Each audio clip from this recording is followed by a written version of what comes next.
दुखद घटना थी। उस पर माननीय मुख्यमंत्री महोदय ने तत्काल कार्रवाई की और जो जिम्मेदार एसीपी थे, कमिश्नर थे, ट्रैफिक कमिश्नर, उन सबको तत्काल निलंबित कर दिया। तो चूहे वाली घटना पर मुख्यमंत्री मौन क्यों है, हम ये जवाब चाहते हैं। डीन से डरे हुए हैं, मुख्यमंत्री क्यों चुप है?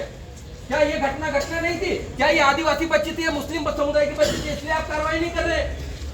घटना होती है, उस घटना का भी हमको दुख है, आपने अच्छी कार्रवाई की, लेकिन इस घटना पर भी आपकी त्वरित कार्रवाई होनी चाहिए थी। लेकिन मध्य प्रदेश सरकार ने इस दिन को अपना सरकारी जवाई बना लिया है। सरकारी जवाई इसलिए बना लिया है क्योंकि पता चला है कि वो किसी पूर्व स्वास्थ्य मंत्री का दामाद है, इसलिए मध्य प्रदेश की सरकार उसको निलंबित नहीं कर रही है। क्या वो स्वास्थ्य मंत्री का दामाद है इसलिए ये बना रहेगा और इससे हमारे बच्चों की मौत होती रहेगी? नहीं होने देंगे। हम लोग ये होने देंगे क्या? हम लोग इसी न्याय की बात लड़ रहे। चाहे मेरा भाई खुद होता और दीन होता ना, तब भी हम लोग इसी प्रकार से आंदोलन करते, इसी प्रकार से बैठते। वो किस वर्ग का है, किससे संबंध है, हमको उससे कोई लेना देना नहीं। आज जिस पद पर बैठा है, जिस पद की जिम्मेदारी है, उसकी जिम्मेदारी थी दिन की, और यहाँ के अधीक्षक की जिम्मेदारी थी कि वो इन पेस्ट कंट्रोल जो कंपनी है उस पर लगातार यहाँ के अस्पतालों को निरीक्षण करे और इन घटनाओं को रोके, लेकिन उन्होंने नहीं रोका। और परसों फिर एक घटना हो गई साथियों, 19 तारीख को फिर 1 तारीख की ये घटना, 19 तारीख को फिर घटना हो गई और उस घटना में फिर एक बच्ची की जान चली गई है। वो पीड़ित परिवार पानी गांव का है, हरदा का है, वो आ रहा है यहाँ पर। उसने हमको बताया कि जब वो यहाँ पर हमारे अस्पताल में बच्ची को भर्ती कराने आए तो यहाँ के डॉक्टरों ने और यहाँ के लोगों ने बोल दिया कि बेड खाली नहीं है और इंतजार करवाते रहे, 4 घंटे इंतजार करवाया, फिर बोलते हैं कि बेड खाली नहीं है और बेड खाली नहीं है वो बोला और एम्बुलेंस करके उसको बोल दिया कि घर जाओ। जब यहाँ के एम्बुलेंस आए तो एम्बुलेंस वाले क्या करते हैं, एम्बुलेंस वाले एम्बुलेंस में ले जाते तो है, लेकिन उससे 3500 रुपए लेते हैं। कितने? 3500 रुपए। और वो बच्ची जाते जाते दम तोड़ देती है। अगर बेड मिल जाता तो बच्ची भी जिंदा रहती।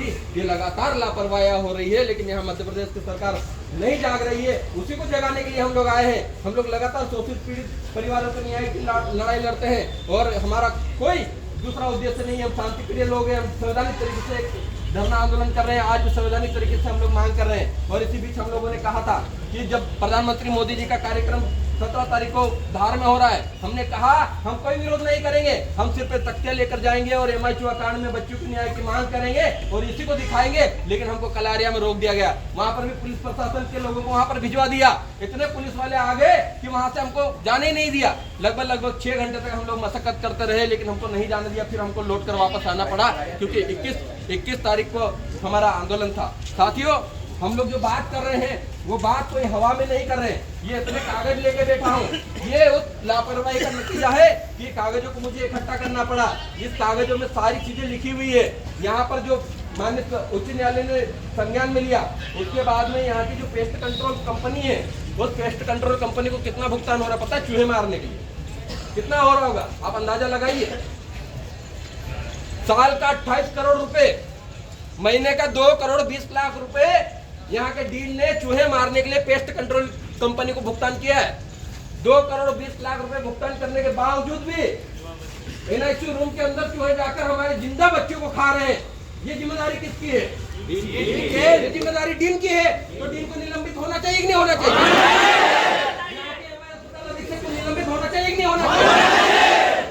इसमें साफ लिखा है कि उन्होंने मई में भुगतान किया, अप्रैल में भुगतान किया। तो जब चूहे यहाँ आ रहे थे तो आपने भुगतान क्यों कर दिया? उस कंपनी को भी सील करो, उस पर गैर इरादतन हत्या का मुकदमा दर्ज होना चाहिए। MI में हम लोग लगातार चीजों को देखते रहते हैं और एक घटना नहीं है, अलग अलग घटना आती रहती है। उसी के बाद 1 तारीख को तो ये हुआ, 5 तारीख को फिर MI का एक वीडियो आया और इन्होंने क्या करा पता है? चूहे मारने के लिए बिल्लियां पाल ली। देखा आप लोगों ने वीडियो? बिल्लियां पाल ली है, बिल्लियां घूम रही, काली बिल्ली घूम रही है, वो चूहे पकड़ेगी। चूहे घूम रहे हैं इधर उधर 5 तारीख को, मतलब 1 तारीख की इतनी बड़ी घटना होने के बावजूद भी यहाँ का निर्लज और निठल्ला जो प्रशासन है वो नहीं जागा और चूहे को कंट्रोल नहीं कर पाया और चूहे घूम रहे हैं। भाई जब चूहे घूम ही रहे तो आप भी चूहे के साथ ही घूमो, उस कुर्सी पे किसी अच्छे आदमी को बिठाना चाहिए। लेकिन ये जो कार्रवाई है सिर्फ इसलिए नहीं हो रही क्योंकि वो सरकारी दामाद है और सरकारी दामाद को हटाना है, हटाना कि नहीं हटाना ये बताओ। ये सरकारी दामाद हो या नहीं हो इससे फर्क नहीं पड़ता। कौन है कौन नहीं है उनको फर्क नहीं पड़ता। परिवारवाद नहीं चलेगा यहाँ पे। न्याय मिलना चाहिए, न्याय होना चाहिए ताकि मानवता जिंदा रहे, इंसाफ मिलना चाहिए ताकि आने वाले भविष्य की जो बच्चे हैं वो सुरक्षित रहे। इंसाफ मिलना चाहिए कि मध्य प्रदेश की सारी स्वास्थ्य व्यवस्था में सुधार हो और जो इलाज कराने जाए वो सही में इलाज करा कर अपने स्वस्थ होकर घर लौटे, यही हम चाहते हैं। जब तक जिंदा है तब तक तो हम ये लड़ाई लड़ते रहेंगे। ये प्रशासन क्या चाहता है? प्रशासन क्या सोच रहा है कि हम लोग जरा थोड़ी देर बैठेंगे चले जाएंगे? अभी लग रहा है इतने ही लोग आए, अभी तो हमारे लोग 200 किलोमीटर 250 किलोमीटर दूर से आ रहे हैं। ये याद रखें 200-250 किलोमीटर दूर से आ रहे हैं, रास्ते में है। लगभग ये फुल भर जाएगा और रात भर जब हम लोग बैठेंगे तो आप देखिए सोमवार